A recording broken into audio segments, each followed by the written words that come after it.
Why should you go get tested in general? Yeah, well, I think everybody's always asking, well, who's at risk for getting a sexually transmitted disease?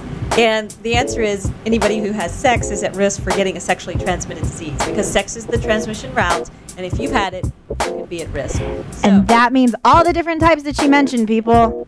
yeah, so get in to be tested. That's the main thing. Yeah. Yeah, and it's, you know, for people who sit up at night stressing off of whether or not they're going to pass a test, or people who are stressing off of work, whatever it is, think even further and deeper. Think of what might be going on in your body if you haven't gotten tested lately.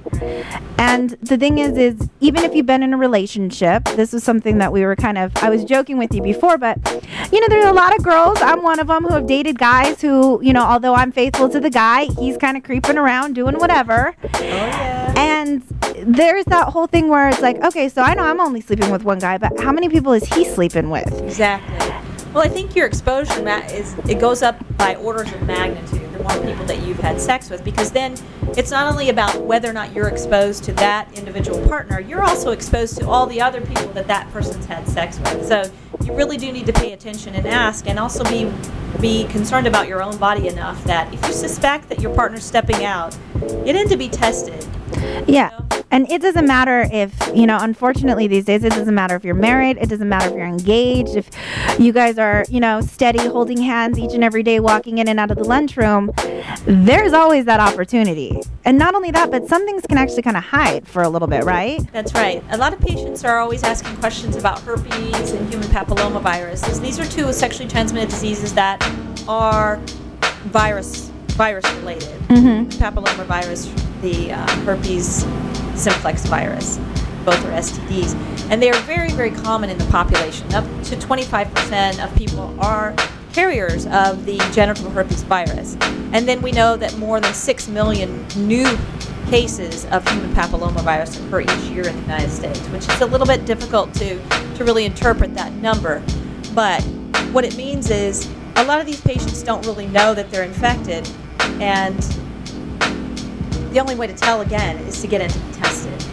Yeah, and because it's one of those things, like, if you don't know, I always go back to my whole G.I. Joe philosophy, knowing is half the battle, because you can't be battling something that's going on in your system without A, knowing it's there first, and B, knowing how to treat it properly. Exactly. And, you know, once again, I always re-bring it up because it's just such an amazing statistic. 1 in 4 people, there are 4 people in this room right now, so technically, you know, I know that we've all been tested in this room, which is interesting, but if all 4 of us are clean and, you know, somebody else is out there, hey, you could be that person. And exactly. Just go get tested. It's easy, it's quick, and, you know, once again, if you could let people know, like, the hours, the website, everything else, so they can kind of get the main thing. It's such a simple website too.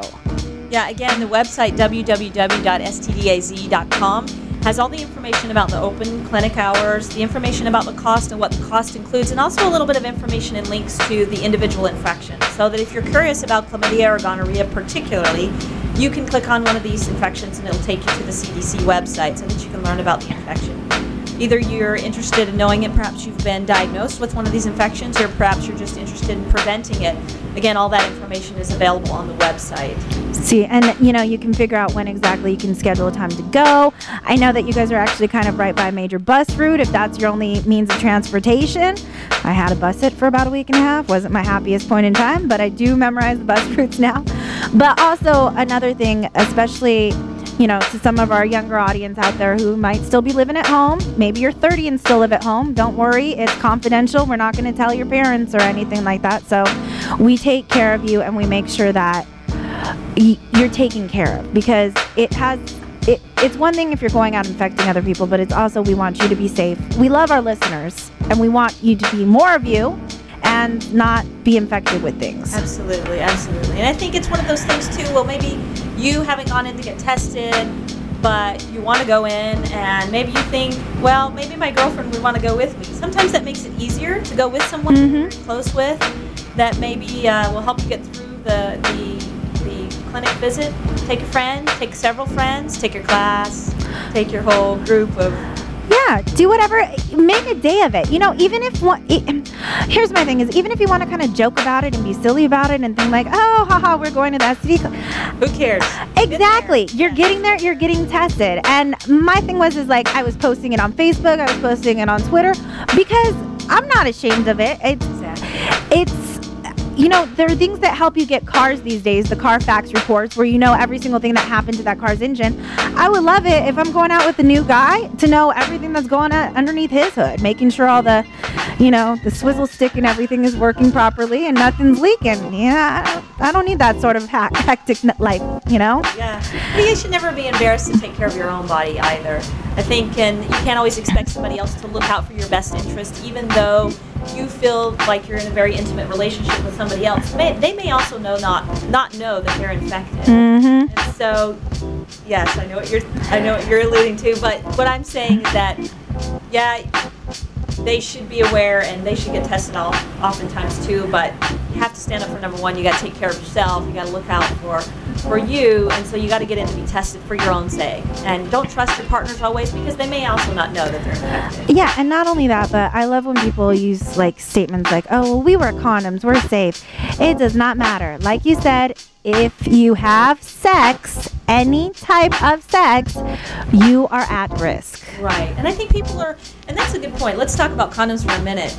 Condoms are very, very effective in preventing sexually transmitted diseases that are caused by fluid transfer between two people. Mm-hmm. So those sexually transmitted diseases are chlamydia, gonorrhea, and HIV.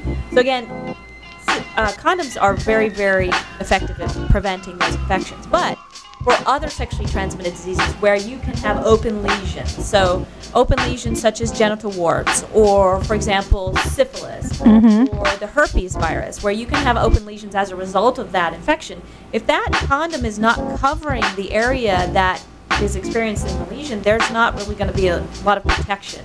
And I think you can sort of picture that, because these lesions that occur because of these viruses can be present anywhere in the mouth, lesion, in the rectal area, and during sex you never know what kind of part of your partner's body you're going to come in contact with, so you don't really know where you've been exposed and what parts have sort of glanced across each other. So it's important to remember that. Yes, and it sounds silly, but like it's even as bad as like if you got a paper cut earlier that day at work, and all of a sudden, you know, you're rubbing on your boyfriend's whatever, and okay. I'm just saying, but like, you know, if you got something where it's an open wound to an open wound, you can get it that way, and people just need to realize that you just need to be extremely careful, and even careful doesn't cut it. So you need to get tested. It is such a major issue.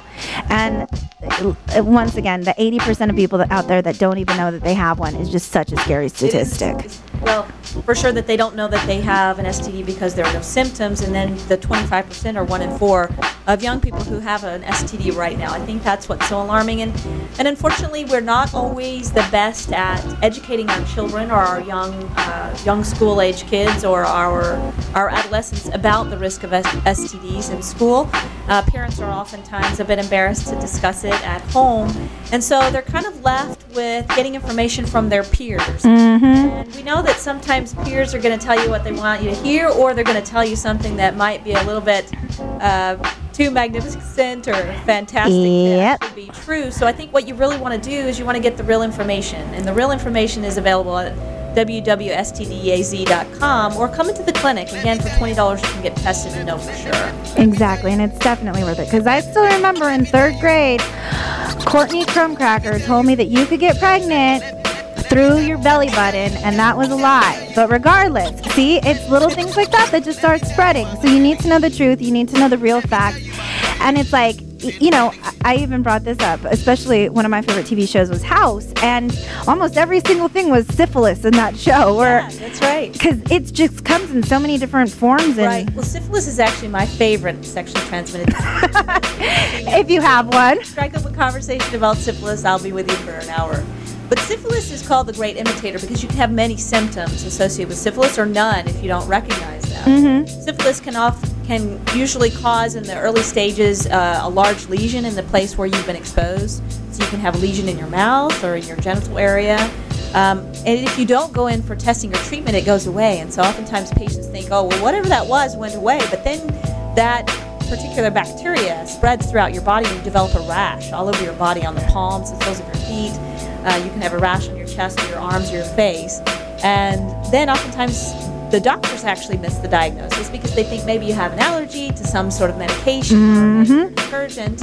And so you get a lot of creams, and then that goes away also, even without the proper treatment. And the organism continues to spread into your nervous system and can cause meningitis and vision loss and hearing loss. A lot of other symptoms that may not be picked up by a physician either. So it's oftentimes, I'm not surprised that it was on House because he's often dealing with really unusual presence elaborate of rare things. diseases. Exactly. But syphilis can actually result in death. So people don't realize that because it is a rare disease. But we actually have quite a lot of syphilis among men in Maricopa County. See, and that's the main thing is it's like, just like you said, people, if you have a sore in your mouth and you think it's just a canker sore or something, and it goes away, it can still be something. Like, don't let the fact that it disappears for a second confuse you. Don't let it trick you because the creepy crawlies are still out there. That's right, exactly. So one more time, let's just, kind of wrap things up here because I'm sure people's heads are about to explode with all this wonderful knowledge, at least I hope. And we want to get you in stdaz.com. Exactly, stdaz.com. It's an easy website. The clinic itself located once again at 16th Street in Roosevelt, so that's 1645 East Roosevelt.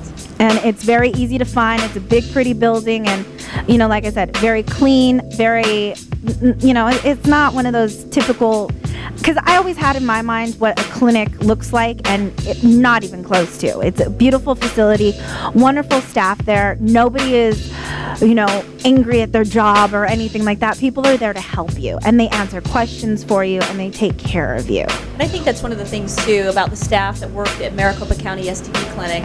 They've really heard every story, and there's no reason to feel embarrassed about asking questions. And so they're always happy to provide the correct and truthful information about sexually transmitted diseases, the transmission, the diagnosis, and the treatment. So you should never feel embarrassed to ask a question because, honestly, they've heard it all. Yeah. I don't doubt that. And the thing is, they won't even tell you the stories either. But so one more time, stdaz.com. All the info, of course, will be up on our website at azthebeat.com. Thank you very much, Dr. Taylor, for coming in. My pleasure.